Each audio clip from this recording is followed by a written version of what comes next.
Oh, Seven Citizens Black here from Casa Black Gaming, and so with the new huge update to Star Citizen 4.0 comes a new moment in the game where we finally have multiple systems, and as the patches leading up to 4.0 came into existence, many new changes to overall gameplay also happened, making pretty much all guides before this useless. Well, I aim to change that with a handful of various topics, which I will post in one large video guide, and then also break up into smaller chunk size guides by topic. But no matter how you find these guides, they will all be quick, to the point, with useful timestamps below and in their own playlist on my YouTube channel. These guides will be aimed at either new players or players who might have taken a break and are fresh to Pyro and all the game has to offer, so no matter your skill level, you should get something out of these guides. So let's stop the chattering and get to the info.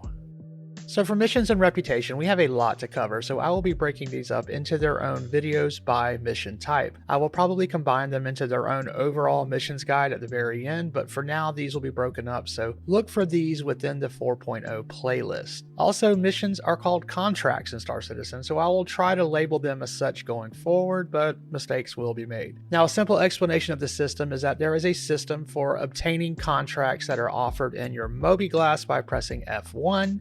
And then down at the bottom you select contracts, and also at the bottom there is the rep option, which when selected on a fresh account will probably have nothing to show. Reputation is earned as you complete contracts, and as certain levels of reputation are earned, you also move up through various levels within that reputation, which will unlock better paying or more difficult contracts to do. Basically, play it, you'll earn more, you'll get better stuff. Now, the offered contracts will vary depending on where you're located, so certain star systems will offer up their own types of contracts, while others might not. And even within the systems, there are certain planets that may offer up specific contracts with specific reputation vendors that others might not. For this set of contract guides, I will be focusing on the Stanton system contracts and will focus on Pyro related contracts in a later standalone Pyro guide. Now that we know what contracts and reputations are, let's go ahead and dig into a specific contract type.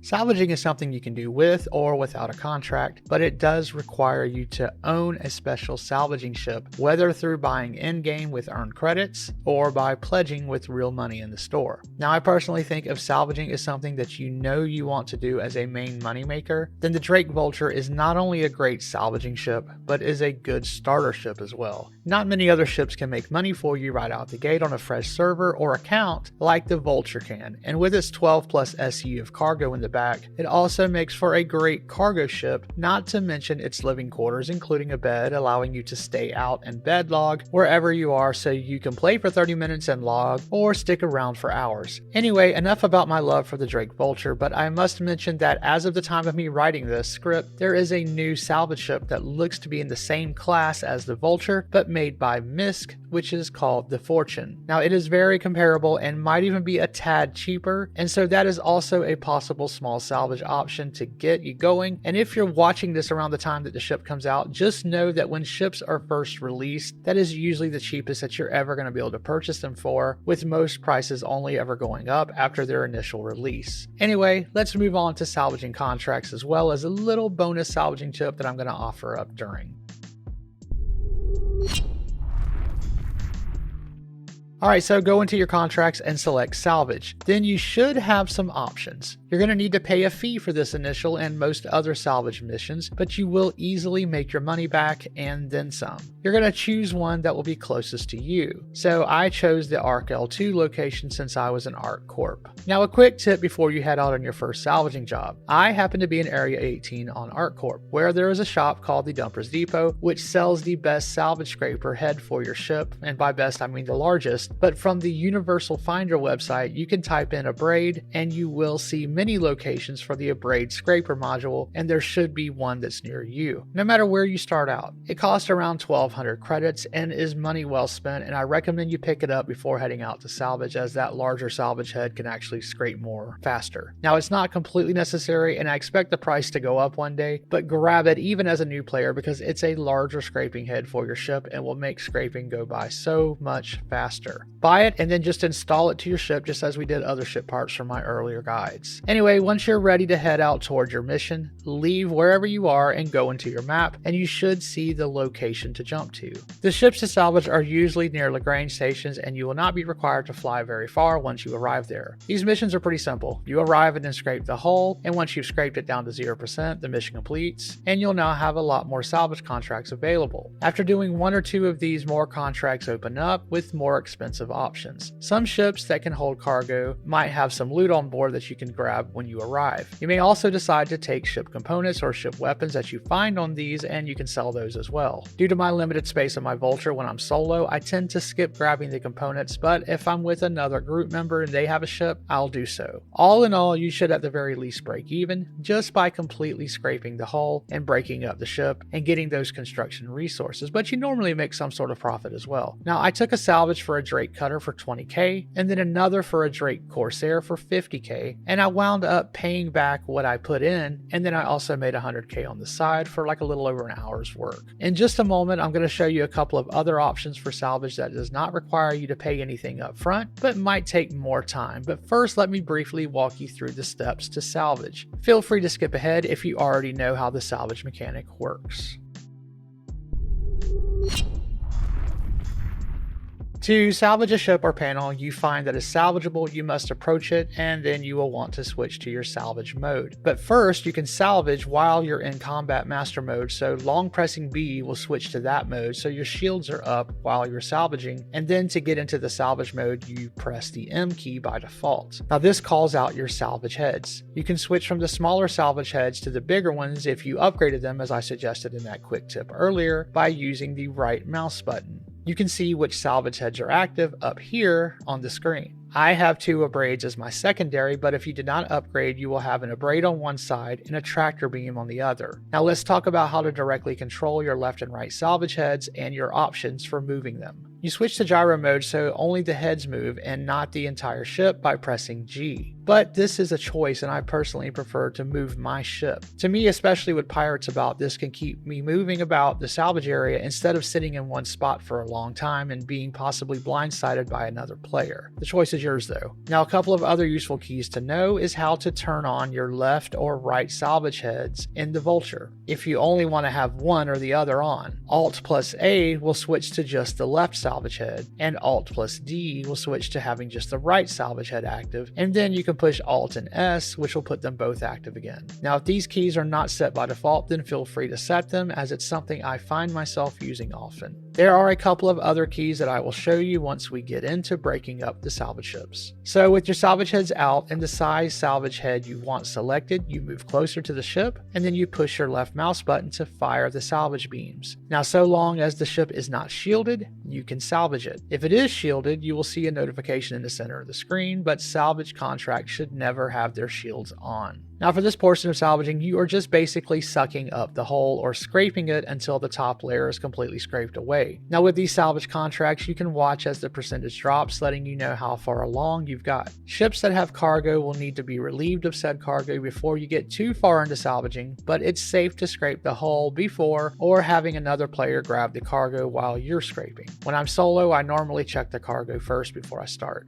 Now when the percentage counter reaches 0 and the contract completes, there could still be a little scraping left you can do, so keep at it and get all that you can. After all, the scraping is the most time-consuming yet most valuable of the salvage materials, at least so far. So with the scraping done, let's talk about breaking up the salvage ship. Now currently in Star Citizen, we have a sort of cheesy breakup mechanic known as fracturing. It's nothing special and it's not the end goal. Now I will talk about the end goals later. Also, before we fracture a ship, you should make sure the salvage bin below deck is completely empty. For a small ship like the one I am doing here, it's probably not necessary, but for most ships it can be. So go down and empty out the salvage hopper. You will need a tractor beam, of course, for this, and hopefully brought one, but if you did not, the good thing about salvage ships is that you can make a multi-tool and the tractor beam attachments along with fuses and the repair canisters, where you can turn your salvage materials into repair to actually go out and repair your ship if it takes damage. But anyway, you empty the hopper, so it's at 0. Go back up and take your seat, and now let's fracture this thing. To fracture the ship, we need to switch to a different mode, and the default key should be Alt plus W.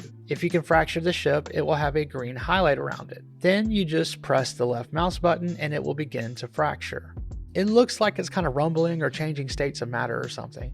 The salvage ship really doesn't look well. After however many seconds, the ship fractures, and you should have some various pieces that are now highlighted in a different color. Mine are teal, as you see here. You then need to change from the fracture mode to the disintegration mode by right-clicking your mouse. You can see which mode you're in at the top right here. Then press your left mouse button to begin sucking up those pieces. You should notice the tiny yellow numbers on the pieces, which are how much SCU you will be getting per piece. For a ship this size, it's not a lot, maybe 1 to 2 SCU total, but for the bigger ships, like this Corsair here, well, as you might have just realized, we're going to lose some SCU on the Corsair because our hopper can only hold 13 SCU. So that additional 26 SCU will just be lost, thus lost profits, and why I believe we need a medium salvage ship that sits between the Vulture and Fortune and the capital-sized Reclaimer. Now the Reclaimer can disintegrate and claim all that it sucks up, but not the other ships, and the Reclaimer is a very large ship to go about soloing. It's pretty possible, but it's just more of a hassle. So anyway, with the salvage ship disintegrated, this concludes how to salvage, but let's move on to some additional salvaging opportunities besides contracts. Okay, so the kind of lame form of salvaging, but one that is super easy and makes a lot of money pretty fast, is salvaging random panels of metal that really aren't that random. These can be found around most or all of the Lagrange points. Now, some of the Lagrange points are better at having more panels around. For this example, I just set my course for her L5. After arriving, I press V, which puts us into scan mode. I then press the tab key, which sends out a scanning ping. You will then get these little blue dots that pop up. Now these are possible interest points. Many will be rocks you can mine. Some could be ships. Ships are good, but most likely you're going to see minables and panels. Now each item has their own scanning signature, which with patch 4.0 displays right here up in the center. And the ones we're looking for are divisible by 1000. So for instance, after my scan, the first signature I came upon is 1700. This is a mineable. Then I got another 1700. The third item though that I scanned has a signature of 6000, so that is our target because it is divisible by 1000. Alright, so you're going to fly toward it, but do come in kind of slow as you get about 3,000 kilometers out. As you get closer, if the signature disappears, then hit tab again to scan. As you get under 5K, you should see multiple targets, which will be how many panels you have to scrape. This one has 3 for us to scrape, which is the bare minimum. They are very small, so make sure as you approach, you're going below 200 meters per second. Anyway, once you found them, just scrape as you would normally, and then watch your salvage hopper fill up with credits. You cannot disintegrate these, so scraping is all you will get. Also, the higher signature, the more the panels you usually get. Okay, so what if you're bored of panels? Sure, they are a great way to make early salvaging money because of how easy they are to find, but they are kind of like the spoon-fed early leveling beginner salvage and not what you envisioned when you bought that salvage ship. Well, there are plenty of ships in the sea, so to speak. It's just about finding them, and here are a couple of tips to help you on your way. First and foremost are popular landing sites. You can cruise around outposts, especially those where there is no armistice zone. Anywhere that players have to go to do a mission is a possible site where misfortune can happen. One quick way to kind of do 2 things at once, if you are so inclined or not, is to take a mercenary contract where they want you to go out and assist security to resist an attack. Make sure it's one of those contracts where security is in fact on site and in control of the station, and not one where you need to expel out Ninetails or some other faction. The reason is because if the good security owns the bunker, you can pull up in your ship without being fired upon by the anti-air turrets, and then there should be plenty of ships left behind by other players who have either failed their missions or just logged out from there. Now some might have their shields on, but some do not. If they do, you can possibly get on board their ship and from their cockpit turn the power off, and thus the ship is now yours to salvage. Now another good spot is the asteroids around Yila. This is a good spot to look for downed NPCs and player ships because of how many bounties are handled out there. Plus it's in space, which makes salvaging a lot easier. NPC ships can possibly have loot left behind by players in their cargo holds who were just too busy or in a small ship that could not grab the cargo, so it could be some really good money to grab. Special events that happen during the year are also good times to get possible ships from both players and NPCs. Some events have some big ships that come out to battle, and if you join some of these battles, the aftermath will probably provide up some good wrecks to get your salvage on. Finding ships is all about being observant. As servers age, that means more and more shipwreck sites are going to pop up. I've even found abandoned ships at OMs around a planet before. If you can work with another player who has an Argo SRV, you can really get a good salvage operation going and be able to tow ships to safer distances, and hopefully CIG gives us more tools to be able to do this more reliably, as it can be kind of hit or miss as of right now, with shielded ships and armistice zones still sometimes offering up obstacles. Hopefully the future is brighter, and speaking of the future... Wait, before I get into the future, sorry, I almost forgot. When it comes to selling your salvage goods in Stanton, you will be heading to one of the starter cities where a trade department with trade terminals is going to be located. They are pretty easy to find, with the one on Area 18 being near where you start out, near this big gear ball sculpture thing. In New Babbage, it's going to be down in the Commons area. In Hurston, you will go to the business district. And for Orison, it's right across from the apartment that you start out in. Anyway, on to the future. One last thing about salvage before I end this guide is that salvaging is only going to get more involved and better over the next couple of years. The physicalized system for breaking up ships is currently being worked on actively, and we're hoping to hear more on that this year, where ships will be able to be broken up, hopefully with lasers, into smaller chunks. And with crafting coming on board soon as well, the materials that are going to be found in ships will soon start to make more sense and go from the two very generic ones that we have now to specific materials that players will be able to sell or craft with into our bases and even ships in the future. Ships will also be able to salvage bases as players move from one location to another, or destroy bases that they've conquered from other players. It is very likely that some players will only have a salvage operation and be quite busy with that. It's one of my current gameplay loops now, and I cannot wait for it to get more involved. Alright, and so one last final thing. Since salvaging marks the end of my contract guides, I want to note that there are some random contracts that might pop up in the near future. With server meshing came a rework to how contracts were handled, so they could pass between servers without getting lost, etc. Now, we did lose a few types of contracts, like the cargo delivery contracts that I mentioned way back in the hauling guide, and a few other single contracts like boarding an 890 jump, etc. Now, we've heard that some of those will be returning soon, and some will be reworked. Now, besides those missing contracts, I expect a lot more contracts to arrive in 2025 and beyond. With crafting and repairing coming more online and more event-focused contracts, there is a lot to be excited about, and since contracts are my thing, you can expect updated guides on these and more as the year goes on, so stay tuned. Okay, so that's it for this 4.0 little guide, but as mentioned, this is a small guide on a single topic, but there will be a larger guide with all topics in one, so do look for more guides on 4.0, which are all in their own playlist, as I will have quite a few of them. Or you can look for that larger overall guide if that's your thing. Now, if you found anything helpful here, then please consider liking and subscribing, as that really helps my channel grow. I also have a Discord where all are welcome, and we have many nice helpful players who cover a wide range of time zones who can answer questions directly or even help to offer assistance in game, so come on over. Anyway, I've been Black, and let's keep it positive out there as we make our way through the verse.